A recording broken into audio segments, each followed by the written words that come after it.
Welcome friends, आज की video में हम देखेंगे बिहार एडीओ एग्जाम के क्वेश्चन। दोस्तों इस सेट में हमारे द्वारा सामान्य ज्ञान यानी जीके के प्रश्न लाए गए हैं जो कि आपके एग्जाम में पूछे जाने की बहुत ज़्यादा संभावना है। दोस्तों यदि आपको वीडियो अच्छा लगे तो इस वीडियो को लाइक जरूर कर दें। तो चलिए मैं इस वीडियो को शुरू करता हूं। आज का हमारा पहला प्रश्न है, सिंधु घाटी सभ्यता का विशाल स्नानागार कहाँ पाया गया था। दोस्तों यह वेरी इंपॉर्टेंट क्वेश्चन है और आपके एग्जाम में 100% पूछा जाएगा। तो यह है मोहनजोदड़ो। इस प्रश्न का आप व्याख्या देखेंगे जो कि आपके एग्जाम के लिए काफी महत्वपूर्ण है।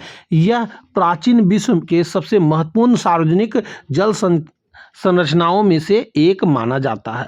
हमारा अगला प्रश्न है, भारतीय संविधान के किस अनुच्छेद के तहत राष्ट्रपति पर महाभियोग चलाया जा सकता है। दोस्तों यह क्वेश्चन 100% आपके एग्जाम में पूछा जाएगा, इसको भी वेरी इंपॉर्टेंट लगा सकते हैं। तो यह है अनुच्छेद 61 के तहत राष्ट्रपति पर महाभियोग लगाया जाता है। इस प्रश्न का आप व्याख्या देखेंगे कि संविधान के उल्लंघन के आधार पर संसद के किसी भी सदन द्वारा राष्ट्रपति को हटाने की प्रक्रिया शुरू की जा सकती है। हमारा अगला प्रश्न है, मानव शरीर में विटामिन सी की कमी से कौन सा रोग होता है।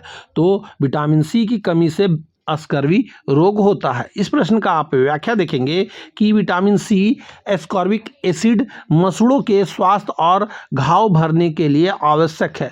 खट्टे फलों में यह प्रचुर मात्रा में पाया जाता है। हमारा अगला प्रश्न है, बिहार की सबसे ऊंची पहाड़ी चोटी कौन सी है। तो बिहार की सबसे ऊंची पहाड़ी चोटी जो है यह है सोमेश्वर किला। इस प्रश्न का आप व्याख्या देखेंगे कि यह पश्चिम चंपारण जिले में स्थित है और इसकी ऊंचाई लगभग 880 मीटर है। ये आपको याद रखना है सोमेश्वर का किला का। हमारा अगला प्रश्न है, बक्सर का युद्ध किस वर्ष लड़ा गया था। यह वेरी इंपॉर्टेंट है क्वेश्चन है और आपके एग्जाम में 100% पूछा जाएगा। तो यह बक्सर का युद्ध 1764 में लड़ा गया था। इस प्रश्न का आप व्याख्या देखेंगे कि 22 अक्टूबर 1764, ये डेट भी आपको याद रखना है। आपको ब्रिटिश ईस्ट इंडिया कंपनी और मीर कासिम शुजाउद्दौला तथा शाह आलम द्वितीय की संयुक्त सेना के बीच यह युद्ध हुआ था। हमारा अगला प्रश्न है, प्रकाश का अपवर्तन के कारण इनमें से क्या होता है। तो प्रकाश के अपवर्तन के कारण पानी में डूबी हुई छड़ी को टेढ़ा दिखाई देना यह घटना होती है। इस प्रश्न का आप व्याख्या देखेंगे कि जब प्रकाश एक माध्यम से दूसरे माध्यम में प्रवेश करता है तो उसकी गति बदल जाती है और यह अपने मार्ग से विचलित हो जाती है, इसी कारण छड़ी टेढ़ी दिखाई देती है। हमारा अगला प्रश्न है कि भारतीय संविधान की प्रस्तावना में समाजवादी और धर्मनिरपेक्ष शब्द किस संशोधन द्वारा जोड़ा गया था। दोस्तों यह 100% आपके एग्जाम में क्वेश्चन पूछा जाएगा, इसलिए इसे आपको याद रखना है। तो यह 42वां संविधान संशोधन 1976 के द्वारा जोड़ा गया था। इस प्रश्न का आप व्याख्या देखेंगे कि इसे लघु संविधान संशोधन भी कहा जाता है। ये आपको याद रखना है, 42वां संशोधन को लघु संविधान संशोधन भी कहा जाता है। हमारा अगला प्रश्न है कि भारत की सबसे बड़ी मीठे पानी की झील कौन सी है। तो दोस्तों यह है बुलर झील। इस प्रश्न का आप व्याख्या देखेंगे कि यह जम्मू कश्मीर में स्थित है। चिल्का झील भारत की सबसे बड़ी खारे पानी की झील है, ये आपको याद रखना, और यह उड़ीसा में है, ये भी आपको याद रखना है। हमारा अगला प्रश्न है कि बिहार के प्रथम मुख्यमंत्री कौन थे। तो बिहार के प्रथम मुख्यमंत्री थे डॉक्टर श्री कृष्ण सिंह। इस प्रश्न का आप व्याख्या देखेंगे कि वे 1946 से 61 तक बिहार के मुख्यमंत्री रहे थे। ये आपको समय सीमा भी याद रखना है क्योंकि यह एग्जाम में क्वेश्चन पूछा जा सकता है। हमारा अगला प्रश्न है कि ध्वनि की चाल सबसे अधिक किस में होती है। तो ध्वनि की चाल सबसे अधिक इस्पात में होती है, यानी स्टील में। इस प्रश्न का आप व्याख्या देखेंगे कि ध्वनि एकमात्र एक यांत्रिक तरंग है और यह ठोस माध्यम से सबसे तेज गति से चलती है। निर्वात में ध्वनि यात्रा नहीं करती है, ये भी आपको याद रखना है। हमारा अगला प्रश्न है कि कौटिल्य यानी चाणक्य द्वारा रचित प्रसिद्ध पुस्तक कौन सी है। तो वह पुस्तक है अर्थशास्त्र। इस प्रश्न का आप व्याख्या देखेंगे कि यह राजनीतिक प्रशासन और अर्थशास्त्र पर आधारित एक महत्वपूर्ण ग्रंथ है। हमारा अगला प्रश्न है कि राज्यसभा के सदस्यों का कार्यकाल कितने वर्षों का होता है, तो यह होता है 6 वर्षों का। इस प्रश्न का आप व्याख्या देखेंगे कि राज्यसभा के एक अस्थायी सदन है, इसके 1/3 सदस्य हर 2 साल में सेवानिवृत्त होते हैं, पर इसका जो सदस्यता होती है 6 साल की होती है। हमारा अगला प्रश्न है, विद्युत बल्ब के अंदर कौन सी गैस भरी जाती है, तो यह नाइट्रोजन या आर्गन गैस भरी जाती है। इस प्रश्न का आप व्याख्या देखेंगे कि टंगस्टन फिलामेंट को जलने ऑक्सीडेशन से बचाने के लिए अक्रिय गैसों का उपयोग किया जाता है। हमारा अगला प्रश्न है, बिहार में सदाकत आश्रम की स्थापना किसने की थी, तो यह किया गया था मजरूल हक के द्वारा। इस प्रश्न का आप व्याख्या देखेंगे कि उन्होंने असहयोग आंदोलन के दौरान इसकी स्थापना पटना में की थी। हमारा अगला प्रश्न है कि रक्त का पीएच मान कितना होता है, तो रक्त का पीएच मान होता है 7.4। इस प्रश्न का आप व्याख्या देखेंगे कि मानव रक्त थोड़ा क्षारीय होता है, इसीलिए इसका जो पीएच वैल्यू है 7.4 है। हमारा अगला प्रश्न है, ब्रह्म समाज की स्थापना किसने की थी, तो ब्रह्म समाज की स्थापना किया गया था राजा राम मोहन राय जी के द्वारा। इस प्रश्न का आप व्याख्या देखेंगे कि उन्होंने भारतीय पुनर्जागरण का अग्रदूत भी कहा जाता है, ये भी आपको याद रखना है।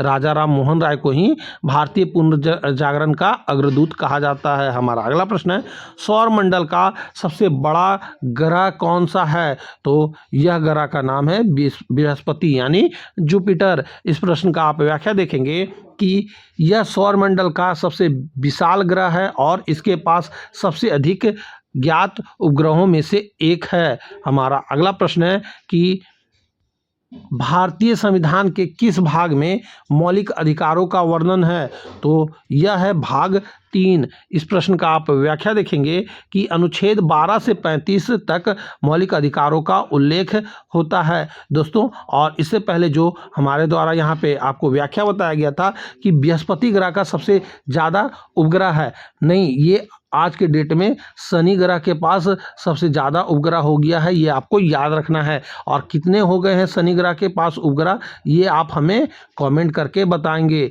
अब हम चलते हैं अगले प्रश्न की ओर।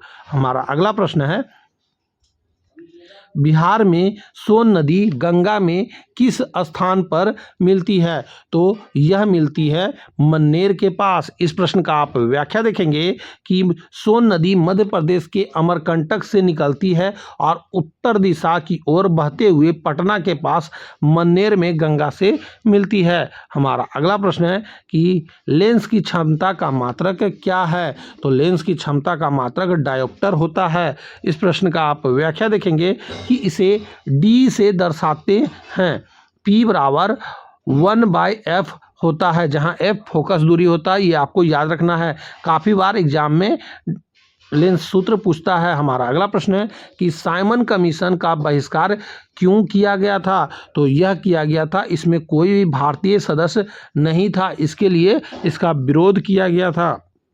इस प्रश्न का आप व्याख्या देखेंगे कि 1928 में भारत आए इस आयोग के 7 सदस्य ब्रिटिश थे, इसीलिए इसे श्वेत कमीशन भी कहा गया था। हमारा अगला प्रश्न है, भूमध्य रेखा निम्नलिखित में से किस महाद्वीप से होकर नहीं गुजरती, तो भूमध्य रेखा जो है यूरोप से होकर नहीं गुजरती, बाकी अफ्रीका, दक्षिण अमेरिका और एशिया, ये तीनों से जो है भूमध्य रेखा होकर गुजरती है। इस प्रश्न का आप व्याख्या देखेंगे कि भूमध्य रेखा अफ्रीका, दक्षिण अमेरिका और एशिया के कुछ द्वीपों से होकर गुजरती है। हमारा अगला प्रश्न है कि भारतीय संविधान में राज्य के नीति निर्देशक तत्व किस देश से लिए गए थे।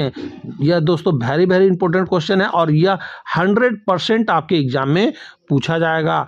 तो यह लिया गया था आयरलैंड के संविधान से। इस प्रश्न का आप व्याख्या देखेंगे कि इनका उद्देश्य एक कल्याणकारी राज्य की स्थापना करना है। हमारा अगला प्रश्न है कि शेरशाह सूरी का मकबरा बिहार में कहाँ स्थित है, तो शेरशाह सूरी का मकबरा जो है यह सासाराम में स्थित है। इस प्रश्न का आप व्याख्या देखेंगे कि यह मकबरा जो है एक कृत्रिम झील के बीच में बना हुआ है और इंडो इस्लामिक वास्तुकला का बेहतरीन उदाहरण है। हमारा अगला प्रश्न है, आग बुझाने के लिए किस गैस का उपयोग किया जाता है? तो इसमें कार्बन डाइऑक्साइड का उपयोग किया जाता है, यानी CO2 का। इस प्रश्न का आप व्याख्या देखेंगे कि CO2 आग के चारों ओर एक आवरण बना लेती है, जिससे ऑक्सीजन की आपूर्ति रुक जाती है और आग बुझ जाता है। तो दोस्तों यहीं पे हमारा टॉप 25 क्वेश्चन पूरा होता है, जो कि आपके एग्जाम में काफ़ी हद तक पूछने की जाने की संभावना है। इसलिए जितना हो सके इस वीडियो को अपने दोस्तों में भी शेयर करें और एग्ज़ाम देने से पहले इन सारे वीडियो को आप एक बार ज़रूर देख कर जाएं। तो दोस्तों यहीं पे हम अपना वीडियो समाप्त करते हैं। अब मैं मिलूंगा आपसे अगली वीडियो में, तब तक के लिए जय हिंद, वंदे मातरम।